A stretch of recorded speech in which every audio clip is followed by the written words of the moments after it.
I texted my family feeling sad that no one remembered my birthday. My son replied, "We need space from you. Please don't reach out anymore." His wife even liked the message. So I blocked them, along with their access to the family fortune they'd been living off. The next day, 109 missed calls. It all began on the quietest birthday of my life. The silence was the first thing you'd notice. In a house like mine, a sprawling custom-built home in the Green Hills of Connecticut, silence is an achievement. It's a testament to thick walls, insulated windows, and a life carefully curated to keep the noise of the world at bay. But on this particular evening, the silence wasn't peaceful. It was heavy. It was the sound of absence. I sat in my leather armchair, the one my late wife Anna always said made me look too serious, and stared at the grandfather clock in the hall. Its steady rhythmic tick was the only thing marking the passage of time. 68 years had come and gone. Now the 69th was slipping away 1 second at a time, unnoticed by the two people who mattered most. My phone lay dark on the polished oak table beside me. I'd picked it up a dozen times, my thumb hovering over the contacts, only to set it down again. They're busy, I told myself. Leo has that new project, and Chloe is probably planning another one of her charity galas. It was an excuse, and a poor one at that. A son doesn't forget his father's birthday. Not unless he is taught to. Or perhaps not unless he has been given so much that there's nothing left to be grateful for. The house was filled with ghosts of a happier time. I could almost hear Leo's childhood laughter echoing from the staircase or see Anna arranging flowers on the mantelpiece, her smile brightening the entire room. After she was gone, I had poured everything I had left into our son. I saw it as my duty, my final promise to her. I had provided. I had enabled. I had given him a life free of the hardships I had faced building my architectural hardware empire from a dusty workshop into a national brand. I had given him everything I realized with a slow, sinking feeling, except for a reason to respect the man who had provided it. Finally, the ache of loneliness became too much to bear. I wasn't looking for a gift or a party. I just wanted a connection, a simple acknowledgement that I still existed in their world. With a sigh that seemed to carry the weight of the last decade, I picked up the phone. My fingers felt clumsy as I typed out the message. I read it over and over, deleting words, trying to make it sound casual, anything but desperate. In the end, I settled on something simple, something a father says to his son. Just wanted to say I love you both. Hope you're having a good week. I hit send before I could second guess myself again. For a moment I felt a flicker of relief. The message was sent. The silence was broken. Now I just had to wait. I didn't have to wait long. Less than a minute later my phone buzzed on the table. A surge of warmth and hope shot through me. He replied. He remembered. Maybe they were just busy. Maybe I was just an old man getting sentimental and overthinking everything. I smiled to myself as I reached for the phone, my heart feeling lighter than it had all day. Then I read the message. The screen glowed in the dim light of the living room, illuminating 2 sentences that felt colder than the October air outside. 2 sentences that felt colder than the October air outside. We need space from you. Please don't reach out anymore at all. I read the words once, then twice. I felt the air leave my lungs as if I'd been punched in the chest. It wasn't the anger or petulance of a young man having a bad day. It was a dismissal. It was a corporate, sterile, HR-approved termination of a relationship. It was an execution. My son had just fired his father. My mind went numb. I couldn't process the cruelty of it. Space for 20 years after his mother died, my life had revolved around giving him a foundation to build his own. But I had made a terrible mistake. I hadn't given him a foundation. I had given him a fully furnished penthouse, and he was now complaining about the landlord. As the initial shock began to subside, my eyes focused on a small detail below the text bubble. A detail that took the cold cruelty of the message and dipped it in poison. It was a small red heart icon, and next to it 2 words, Chloe liked this message. That was the moment everything broke. The heartbreak I felt wasn't a loud shattering sound. It was a quiet, deep fracture, the kind that splinters a solid foundation until the whole structure is compromised. Chloe. His wife. The woman whose lavish wedding I had paid for without blinking, the one who drove a Range Rover I had bought her as a birthday present. Her liking that message wasn't just agreement. It was applause. It was a digital high five for her husband's cruelty. In that moment I saw their partnership with blinding clarity. They weren't just a couple. They were a team united in their entitlement. The memories, the ones I had pushed aside for years to keep the peace, came flooding back. They weren't individual events anymore. They were connected dots forming a perfect ugly picture. The $500,000 down payment for their penthouse in Tribeca, an apartment they referred to as a starter home. The constant stream of credit card statements that arrived at my address filled with charges from designer boutiques and five-star resorts all quietly paid from my accounts. I remembered the phone call just 6 months ago. Leo's voice breezy and casual asking for $200,000 to fund Chloe's latest business idea, an online gallery for emerging artists. He'd presented it not as a request, but as a notification of a withdrawal. When I had gently suggested he should perhaps use some of his own capital, he had laughed. "Dad, this is my capital. It's the family money. I had let it go. I had transferred the money. I had always transferred the money. Because I loved my son and because I was a fool who believed that one day he would wake up and understand. I was wrong. The text message on my phone was the proof. To them, I wasn't a father. I wasn't even a person. I was a resource, a fund, an endless, faceless supply of money that was getting inconveniently sentimental in its old age. And now the resource was being told to stop making contact. I stood up and walked to the window looking out at the manicured lawn stretching into the darkness. The garden Anna and I had planted together. The home I had built for my family. A profound coldness settled over me, extinguishing the last embers of my sadness. In its place was something new. In its place was something new, something hard and clear and utterly calm. It wasn't anger, it was resolve. You cannot reason with entitlement, you cannot negotiate with disrespect, you can only cut off its supply. I walked back to the table and picked up my phone. My hands were perfectly steady. I opened Leo's contact information. I scrolled down to the bottom and pressed the button that said, "Block this caller." A confirmation message popped up. I pressed block contact without a flicker of hesitation. Then I did the same for Chloe. The digital silence was now complete and it was on my terms. Then I made a second call. Silence was now complete, and it was on my terms. Then I made a second call. It rang twice before a familiar professional voice answered. "David Sterling." "David, it's Elias," I said, my voice even and calm. "Sorry to call so late." "Elias, no trouble at all. Everything all right?" There was a note of concern in his voice. David had been my lawyer and my friend for 30 years. He had drafted my will, set up my company, and most importantly he had set up the Thorne Family Revocable Trust. "Everything is perfectly clear," I replied. "We need to meet, first thing tomorrow morning. It's time to make some significant adjustments to the trust." First thing tomorrow morning, it's time to make some significant adjustments to the trust. The drive to David Sterling's office the next morning felt different. I wasn't driving through the familiar winding roads of my town. I was moving through a new landscape, one defined by the cold clarity of my decision. The autumn leaves, which yesterday might have seemed beautiful and melancholic, now were just on look like dead things waiting to be swept away. There was no sadness left in me. There was only a quiet, resolute purpose. Sterling and Associates occupied the top floor of a glass tower in Stamford that overlooked the Long Island Sound. It was a world of quiet power smelling of expensive leather and old paper, a place where fortunes were protected and dynasties were managed through carefully worded documents. David was standing by his panoramic window when his assistant showed me in. He was a man tailored as sharply as his legal arguments, his silver hair perfectly in place, his suit a testament to understated wealth. He turned and his eyes, which could dissect a contract with surgical precision, met mine. There was no pity in his gaze, only a deep knowing understanding. He gestured to one of the leather chairs opposite his vast mahogany desk. "Elias," he said, his voice calm. "Coffee?" I shook my head and sat down. "Thank you, David. I just need to get this done." He nodded slowly, taking his seat. He folded his hands on the pristine desk, a single thick file placed squarely in the center between us. He didn't ask what was wrong. He didn't offer condolences. He simply waited. He was a good friend and an even better lawyer. He knew this wasn't a social call. I explained the events of the previous night not with the trembling voice of a heartbroken father, but with the detached precision of a client reporting a breach of contract. I told him about my 69th birthday, the silence, the simple text I sent, and the 2-sentence reply I received. I even told him about Chloe's digital seal of approval, the small heart that had felt like a stiletto blade. When I finished, the silence in the office returned, but this time it felt different. It was an assessing silence, a weighing of facts. David leaned back in his chair, his expression unchanged. "I've been waiting for this call for 5 years, Elias," he said, his voice even. "Ever since Leo's 30th birthday party. The one you hosted at the yacht club.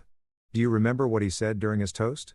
He thanked you for providing the seed capital for his life, as if he were a startup and you were just an early-stage investor. I knew then that he didn't see you as a father anymore. He saw you as a bank. And Chloe, she's not just a beneficiary of that bank. She's the chief financial officer. Beneficiary of that bank. She's the chief financial officer. Hearing my own unspoken fears articulated so clearly by a rational man like David was a profound relief. It was a validation. It wasn't me being a bitter old man. This was a reality that had been visible to others for a long, long time. I had just been the last one to accept it. David slid the thick file across the desk. The gold lettering on the cover was stark, the Thorn Family Revocable Trust. Everything of significance is in here. He began, his tone shifting from that of a friend to that of legal counsel. The deed to their penthouse is held by the trust. The lease agreements for their vehicles are in the trust's name. Their credit lines are guaranteed by the trust's assets. And of course, the $30,000 monthly allowance is a direct disbursement from the trust. He paused, letting the weight of his words sink in. You see, Elias, when we set this up after Anna passed, we did it to protect your assets and to make things simple for Leo when you were gone. It's a revocable trust. Think of it as a steel safe. You as the grantor filled the safe with your assets. You as the sole trustee hold the only key. You can open it whenever you want, take things out, put new things in, or change the instructions about who hold the only key. You can open it whenever you want, take things out, put new things in, or change the instructions about who gets the contents. Right now the instructions name Leo and Chloe as the primary beneficiaries. But the power, the key, it has never left your hand. You have absolute unilateral control to change any and all provisions of this trust at any time for any reason. I looked at the document at my own name printed on the cover. For years I had seen that trust as a lifeline for my son, a way to ensure his comfort and security.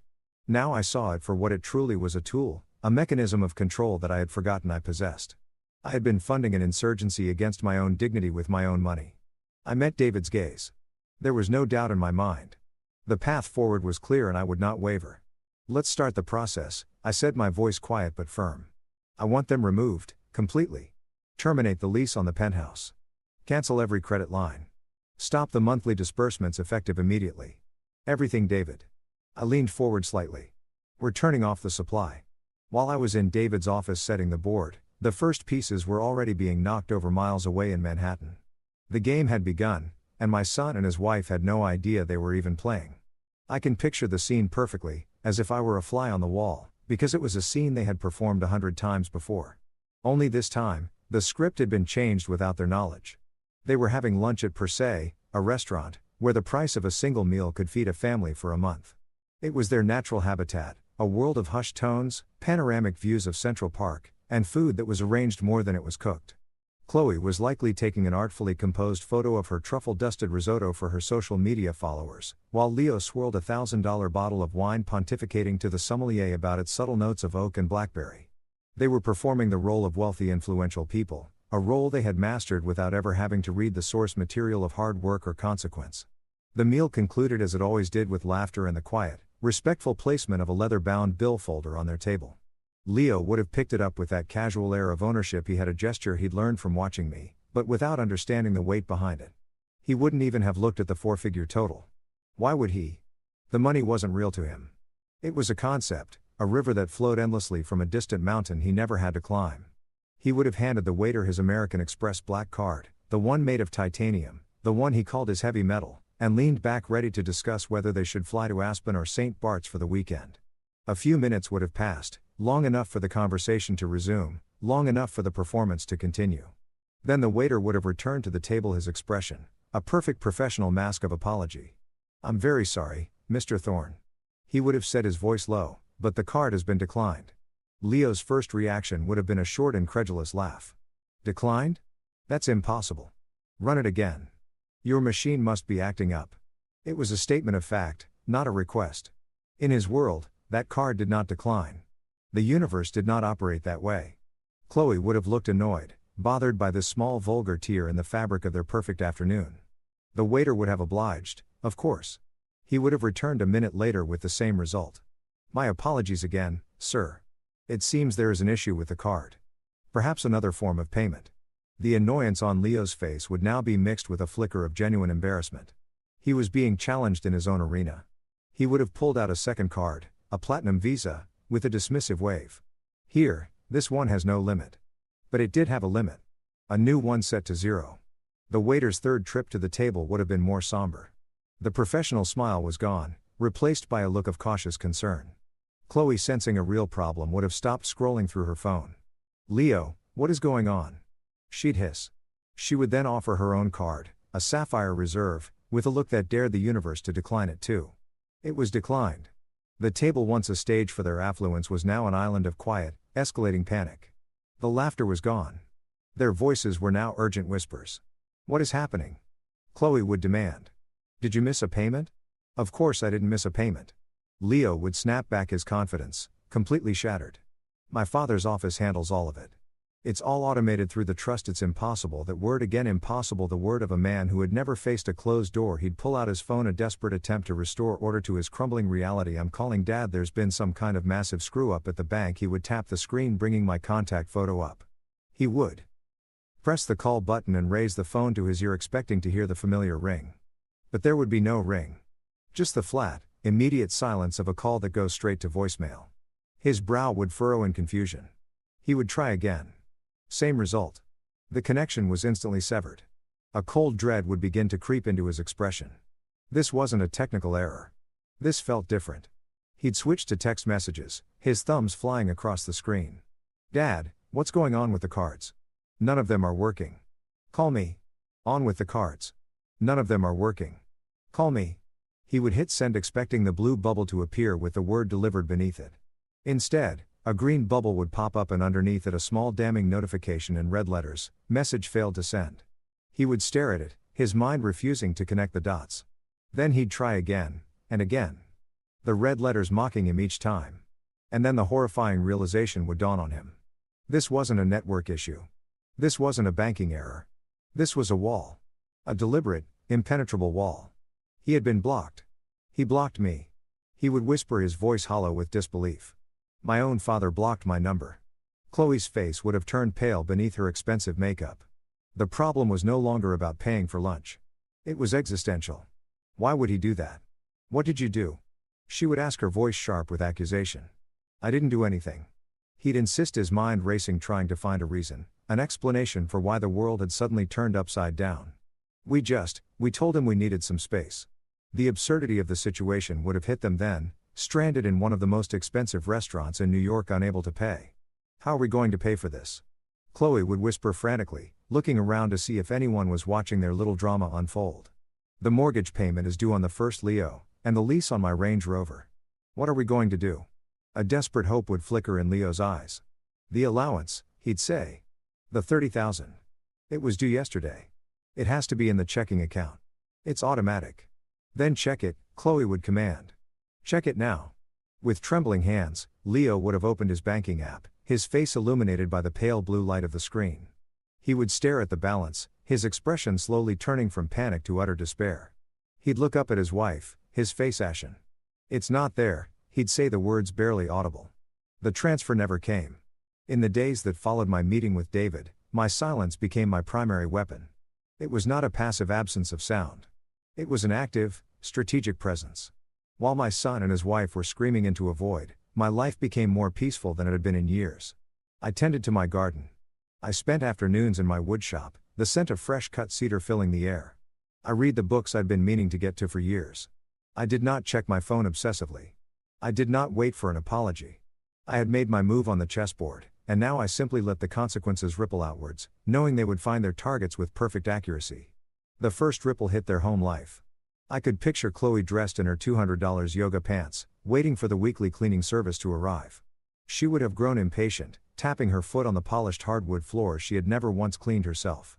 Eventually, a text would have arrived from the agency, a message of polite corporate finality. "Dear Ms. Thorne, we are writing to inform you that your service agreement has been suspended due to non-payment." The dust bunnies would begin their slow, quiet conquest of the penthouse. The next ripple would have found Leo. He would have arrived at his exclusive gym, a place where trainers cost more per hour than most people make in a day. He'd be ready for his session only to have his key fob denied at the entrance. The receptionist with a practiced sympathetic wince would have informed him that his membership had been frozen. For a man like Leo, whose identity was built on a foundation of effortless access, a closed door is not just an inconvenience, it's an insult to his very being. Then the smaller daily comforts would have vanished. The curated boxes of organic pre-portioned meals would stop appearing at their doorstep. They would be forced to navigate a grocery store, a place they probably viewed with the same anthropological curiosity as a museum. The automatic payments for their wine club subscription, their streaming services, their dog walker one by one, the invisible pillars holding up their effortless life, began to crumble. Invisible pillars holding up their effortless life began to crumble. The world they knew was being unplugged, circuit by circuit, and that is when the next phase began the liquidation. Pride is a luxury item, and theirs was the first thing they had to sell. I can imagine the tense, bitter conversations in their once perfect apartment. Chloe, her eyes filled with a rage born of fear, pulling out the designer handbags I had bought her, each one a symbol of a life that was evaporating before her eyes.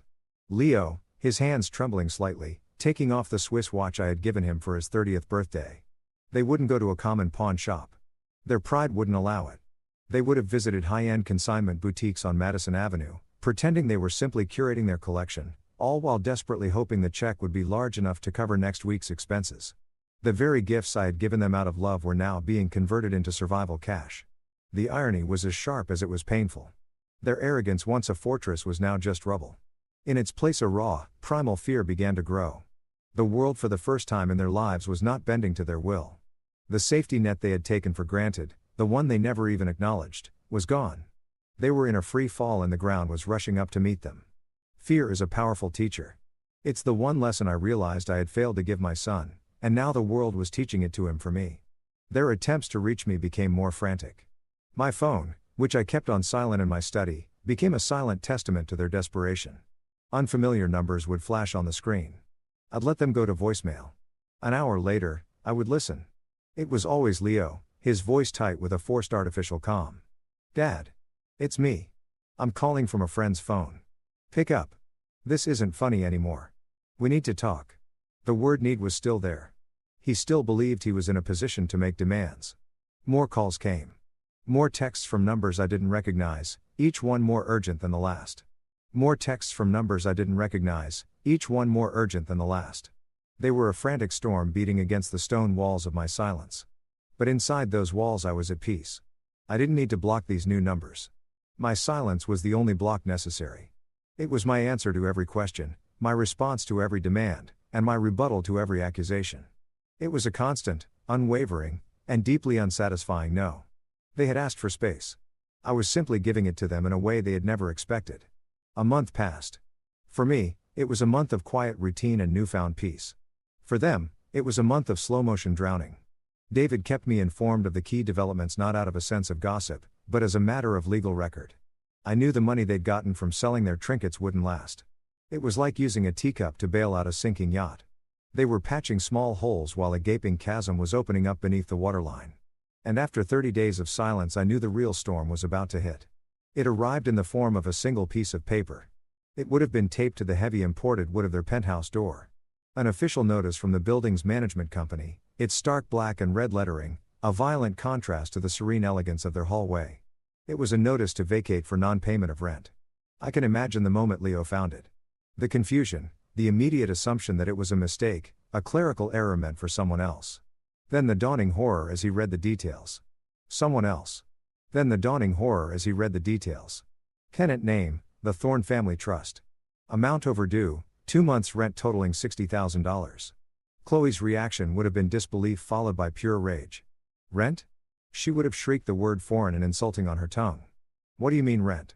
We own this place, your father bought it for us, and that would have been the moment of true soul-crushing revelation for my son. He would have had to admit the truth, perhaps, for the first time, even to himself. I thought he did, he'd stammer. He always just handled it. They were living in a gilded cage and had never once thought to ask who held the key. The foundation of their entire life, the very floor beneath their feet, wasn't solid ground. It was a rental agreement, and the lease had just expired. The security they had felt was an illusion, and it had just vanished. As if the universe had decided to choreograph their downfall with maximum efficiency, the second blow landed that very same afternoon. Reeling from the eviction notice, their world shrinking to the four walls, they had less than 30 days to vacate. Chloe must have decided she needed to escape. Maybe she was going to a friend's house to complain, or to her mother's to cry. She would have stormed out of the building, her face a mask of fury, and walked towards the spot where she always left her white Range Rover. But the car wasn't there. In its place was a tow truck, its yellow lights flashing with a kind of cheerful indifference. Her car, her status symbol, the vehicle she had so proudly featured in her social media posts, was already hooked. Its front wheels lifted ignominiously off the pavement. A man in a jumpsuit with a clipboard would have met her protests with a shrug. He had the paperwork. The vehicle was being repossessed. The vehicle was being repossessed. Lessee the Thorne Family Trust. Account status. Delinquent. This wasn't a private failure. This was a public spectacle.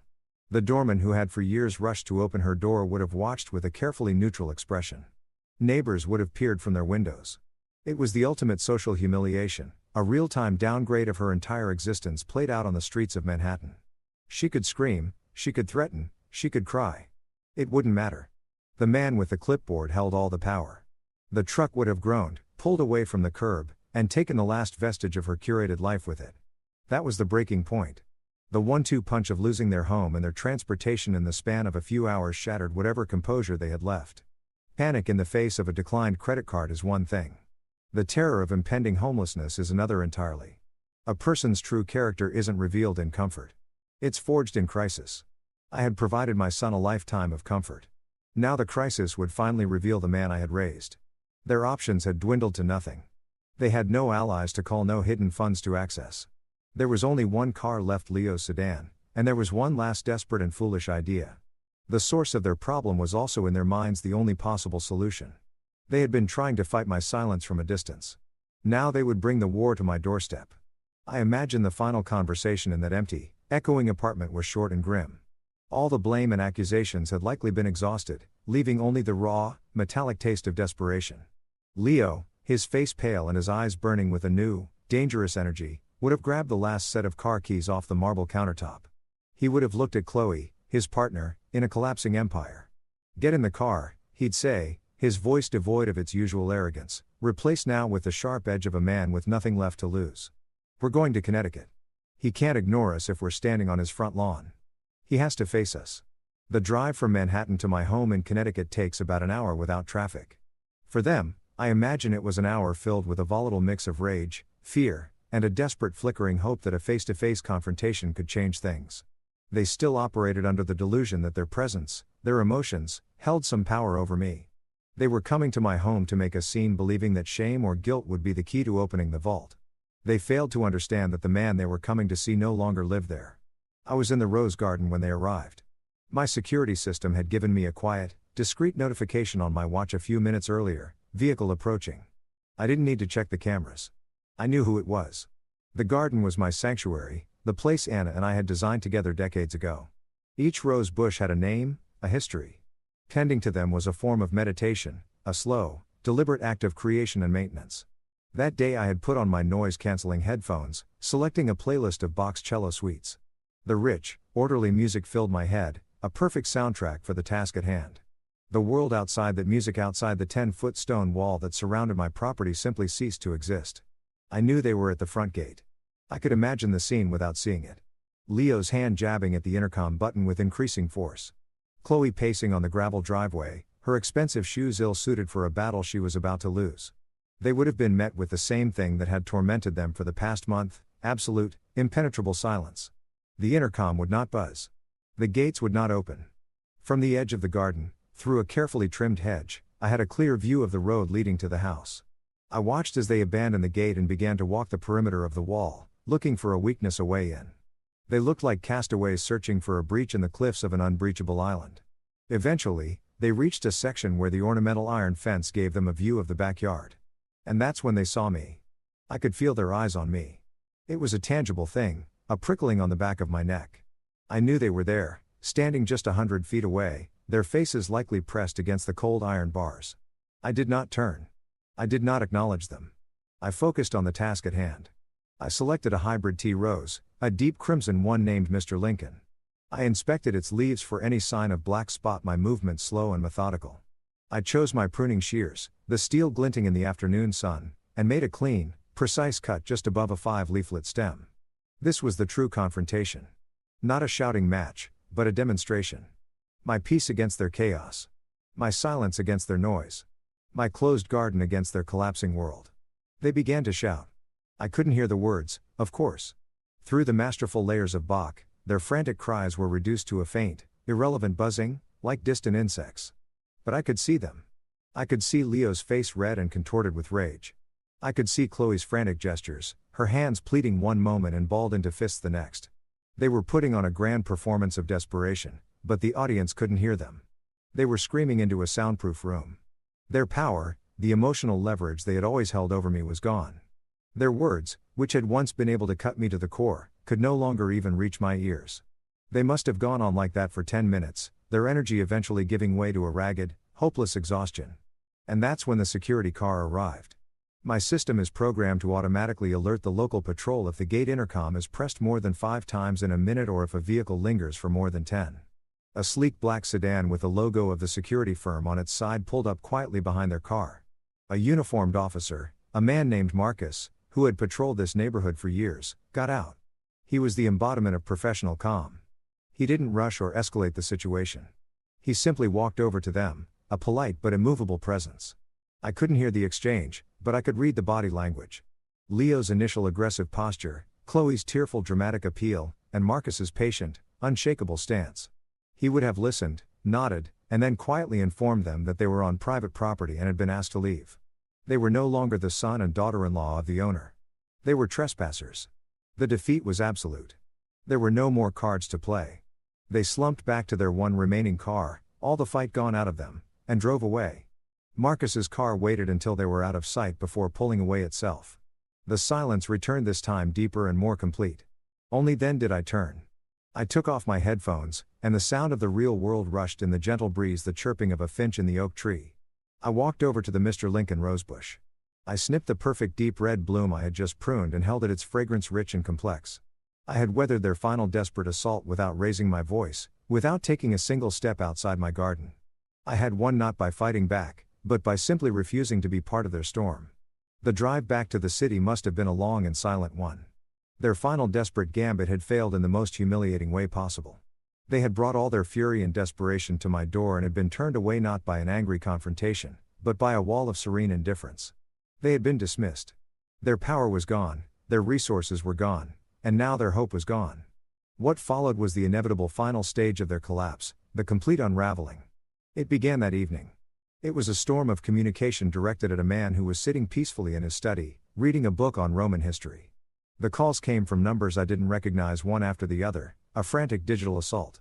I had set my phone to automatically silence and log any calls not from my contact list. I didn't have to lift a finger. The technology did the work, acting as a silent digital butler, turning away unwanted guests at the door. It wasn't until the next morning, as I drank my coffee and watched the sunrise paint the sky, that I decided to review the events of the night. Not out of concern but out of a need for documentation. I opened my voicemail and I listened.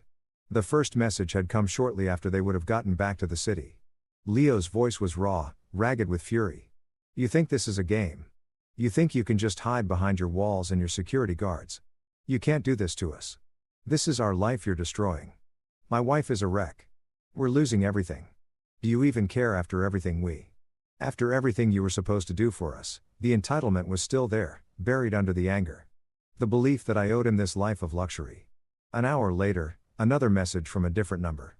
The tone had shifted. The anger was gone, replaced by a syrupy, cloying layer of fake concern. It was a performance, and a bad one at that. "Dad, it's me. Leo, we're worried about you. Seriously, not answering your phone, hiding away in your garden. It's not like you. We're worried about your health. Are you okay? Are you lonely? Please just let us know you're safe. That's all we want." I shook my head slowly at the transparent manipulation. They weren't worried about my health. They were worried about the health of their bank account. The messages continued throughout the night, a descending spiral into utter desperation. The final one, left sometime around 3 in the morning, was almost unrecognizable. The voice was hoarse, broken. All the anger and pretense had been stripped away, leaving only the sound of a man completely defeated. "Dad. Please," he whispered, and I could hear the sound of Chloe crying softly in the background. Whispered, and I could hear the sound of Chloe crying softly in the background. "Please, I'm sorry. Okay, I'm truly sorry. For the text. For everything. We were stupid. We made a mistake. A terrible, terrible mistake. We'll do anything to make it right. I'll get a job, a real one, I swear. We'll pay you back. Just, please don't do this. Don't throw us away. We're your family. Please, Dad. Just call me back." After listening to the last pathetic plea, I exited the voicemail and opened my phone's blocked call registry. My system keeps a log of all incoming activity. I scrolled through the entries from the previous night. Page after page of blocked calls from a handful of unknown numbers, all timestamped between 7 p.m. and 4 a.m. At the top of the screen, the phone's software had tallied the total. The number was precise. 109. 109 desperate, futile attempts to breach the walls of my resolve. I set the phone down. The experiment was complete. The data was collected. It was time for the final phase. I picked up the phone again and made a single call. David, which I said when he answered. Phone again and made a single call. David, which I said when he answered. It's time. Send them the email. A few hours later, message would have appeared in their inbox, an electronic dove in the midst of their flood of despair. It would have come not from me, but from the formal intimidating address of Sterling and Associates. The subject line would have been simple: meeting regarding the Thorne Family Trust. The message itself was brief, professional, and devoid of any emotion. Dear Mr. Thorne and Ms. Thorne, on behalf of my client, Elias Thorne, I am writing to invite you to a meeting to discuss the future of the Thorne Family Trust. The meeting will be held at our offices this Friday at 10 House Row AM sharp. Please confirm your attendance at your earliest convenience. I knew exactly how they would interpret that email. They would not see the cold legal formality. They would not recognize the language of a summons. They would see it as a white flag of surrender. They would believe that their campaign of desperation, their 109 calls, their pathetic apologies, had finally worked. They would think they had broken me. They would believe they were coming to my lawyer's office to negotiate the terms of their reinstatement. They had no idea they were simply coming to sign their own death warrant. The morning of the meeting, I arrived at David's office an hour early. We sat in his private study, the final notarized documents resting between us on his desk. There was no last-minute hesitation, no flicker of doubt. The preceding month had only solidified my resolve.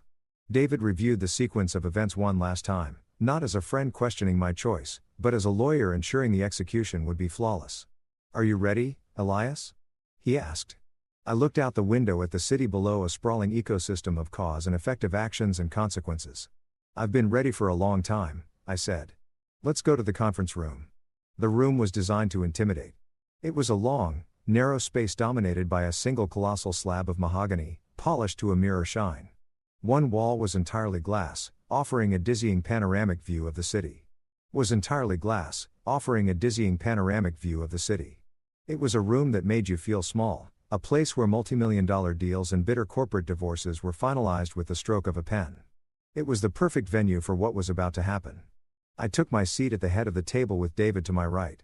The heavy leather-bound document lay directly in front of me. We waited. They arrived precisely at 10 o'clock. Their punctuality was a sign of their desperation. They were led in by David's assistant, and for a moment I saw them not as my son and his wife, but as two strangers walking into a trap. They looked diminished. The weeks of stress had stripped away their glossy veneer. Leo's suit, though expensive, seemed to hang off his frame, and his eyes were shadowed with sleepless nights. Chloe's makeup couldn't quite hide the anxiety that tightened the corners of her mouth. They were trying to project an image of contrite, responsible adults, but they just looked like frightened children who had been called to the principal's office. They sat down opposite me, the vast expanse of polished wood between us, feeling like a chasm. The air was thick with unspoken words, heavy with the weight of expectation. David, ever the professional, broke the silence. "Thank you for coming," he said, his voice neutral. "We have provided water for you. Elias has asked for this meeting to discuss the future of the family trust." That was Leo's cue. He cleared his throat, sat up straighter, and began the performance he had clearly rehearsed. "Dad," he started, his voice straining for a tone of earnest sincerity. "First of all, Chloe and I just want to say how deeply sorry we are. The last month has been a nightmare, but it's given us a lot of time to think, and we realize things got out of hand. There was a complete misunderstanding, a breakdown in communication." He paused, looking for a reaction from me. I gave him none. I simply sat there, my hands resting on the table, my expression unreadable. My silence unnerved him, and he rushed to fill it, his words tumbling out faster now. "We've been under a tremendous amount of stress lately with work and, well, everything, and we acted poorly. That text message, it was inexcusable. It was sent in a moment of frustration, and we never ever meant for it to hurt you. We love you, Dad. You're our father, and that's the most important thing." Chloe on cue reached across the table as if to touch my hand, her eyes welling up with crocodile tears. "We love you so much, Elias," she whispered. I continued to listen, my gaze steady. His speech was a masterpiece of evasion. It was filled with we and us, well, with external pressures and mutual misunderstandings. There was no ownership, no real accountability. He wasn't apologizing for what he did. He was apologizing for how I had reacted. He was apologizing because he was desperate, because his entire world had been taken away and he wanted it back. He spoke for another 5 minutes, his monologue winding through a maze of flimsy excuses and hollow promises about how things would be different from now on. When he finally sputtered to a stop, the silence that fell upon the room was even heavier than before. He looked at me, his eyes pleading, searching for a sign of forgiveness, a crack in my resolve. He was waiting for a conversation, a negotiation. He was expecting me to list my grievances, to demand new terms, to engage in the familiar emotional dance we had done so many times before. I let the silence stretch, letting their discomfort build to an almost unbearable level. Then, with a slow, deliberate motion, I placed both my hands on the leather-bound document in front of me. The sound of my palms on the smooth cover was the only noise in the room. I did not raise my voice. I did not argue with his points or dissect his insincere apology. There was nothing left to debate. I pushed the document forward. I did not argue with his points or dissect his insincere apology. There was nothing left to debate. I pushed the document forward. It slid across the mirror-like surface of the table, its weight making a soft hissing sound as it traveled the distance between us. It came to a stop directly in front of Leo. He stared down at it as if it were a venomous snake. Then, for the first time in the meeting, I spoke. My voice was calm, level, and completely devoid of the emotion he had been trying so hard to provoke. "Thank you for sharing that, Leo," I said. "I have listened. Now I would like you to. Look at this." I tapped a finger on the embossed gold lettering on the cover. "This is the amended and restated Thorne Family Revocable Trust. I believe it will answer all of your questions about the future." With trembling hands, Leo reached for the document, Chloe leaning in so close their heads were nearly touching. They opened the leather cover. I watched them as their eyes scanned the dense pages flitting past the complex legal jargon, the paragraphs of impenetrable lawyer speak. They weren't reading for comprehension. They were searching for the numbers for the familiar clauses that had been the bedrock of their entire adult lives. Their fingers fumbled as they turned the pages of frantic search for a reality that no longer existed. I decided to guide them.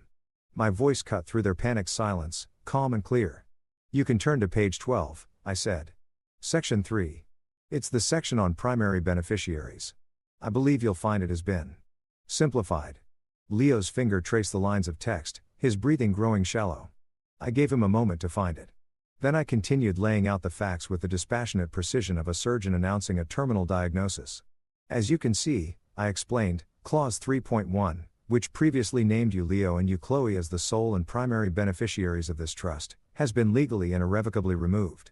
Chloe let out a small choked sound. Leo just stared at the page as if willing the words to rearrange themselves. "Furthermore," I continued, my voice unwavering. "Clause 3.2, the provision which stipulated the terms of the monthly $30,000 allowance and the payment of all associated credit lines and leases, has been deleted in its entirety. There are no longer any financial provisions for either of you in this document." The silence in the room was absolute. The only sound was the faint hum of the city traffic far below. Finally, Chloe looked up, her face a mask of utter disbelief. The question she asked was the last gasp of her lifelong entitlement, the final dying twitch of a worldview that had just been rendered extinct. "So," she stammered, her voice a reedy whisper, "so where does the money go?" I allowed myself a slow, deliberate motion. I turned a page in my own copy of the document, the crisp sound of the paper echoing in the quiet room. "An excellent and practical question, Chloe," I said. "If you will both turn to page 15, you'll find the new clause 4.1. It outlines the trust's revised primary directive and sole beneficiary." They fumbled to the page. They saw the new title, the new name, but they didn't understand. So I told them. The entirety of the trust's assets, an estimated $32 million, will now be transferred to establish a new perpetual endowment.